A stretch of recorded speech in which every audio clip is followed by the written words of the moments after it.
ನಮಸ್ಕಾರ. ಕೆಲವು ವಾರ ಹಿಂದೆ ನಮ್ಮ ಶಹಾಪುರ ಪೊಲೀಸ್ ಸ್ಟೇಷನ್ನಲ್ಲಿ ಒಂದು ದೊಡ್ಡ ಮನೆ ಕಳ್ಳತನದ ಪ್ರಕರಣ ದಾಖಲು ಮಾಡಲಾಗಿತ್ತು. ಆ ಪ್ರಕರಣದಲ್ಲಿ ನಮ್ಮ ಶಹಾಪುರ ಇನ್ಸ್ಪೆಕ್ಟರ್ ಶ್ರೀ ಸಿಮಾನಿ,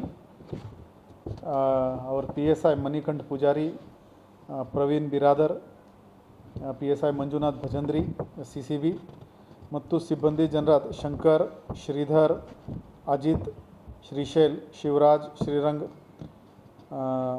ಖಾದರ್ ಸಾಬ್, ಲಕ್ಷ್ಮಣ್, ಯಾಸೀರ್ ಮತ್ತು ಫಿಂಗರ್ ಪ್ರಿಂಟ್ ಯೂನಿಟ್ದು ಆನಂದ್ ಮೇತ್ರಿ ಮತ್ತು ಟೆಕ್ನಿಕಲ್ ಸೆಲ್ದು ಮಹಾದೇವ್ ಮತ್ತು ಅಕ್ಕಿ, ಈ ಎಲ್ಲ ತಂಡ ಅಹೋರಾತ್ರ ಕೆಲಸ ಮಾಡಿಕೊಂಡು ದಿಲ್ಲಿ ಪೊಲೀಸ್ ಮತ್ತು ಉತ್ತರ ಪ್ರದೇಶ್ ಪೊಲೀಸ್ ಇವರ ಜೊತೆಗೆ ಕೋಆರ್ಡಿನೇಷನ್ ಮಾಡಿಕೊಂಡು ಒಬ್ಬ ಆರೋಪಿ ಮಿಂಟು ವಿಶ್ವಾಸ್ ಅಲಿಯಾಸ್ ಚಿಂಟು ತಂದೆ ಕುಟಿ ವಿಶ್ವಾಸ್ 52 ವರ್ಷ ಇವನಿಗೆ ದಸ್ತಗಿರಿ ಮಾಡಿದ್ದಾರೆ.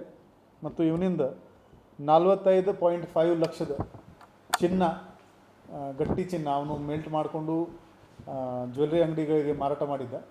ಸೊ ಅವನಿಂದ ಗಟ್ಟಿ ಚಿನ್ನ ರಿಕವರ್ ಮಾಡೋದ್ರಲ್ಲಿ ಯಶಸ್ವಿಯಾಗಿದ್ದಾರೆ.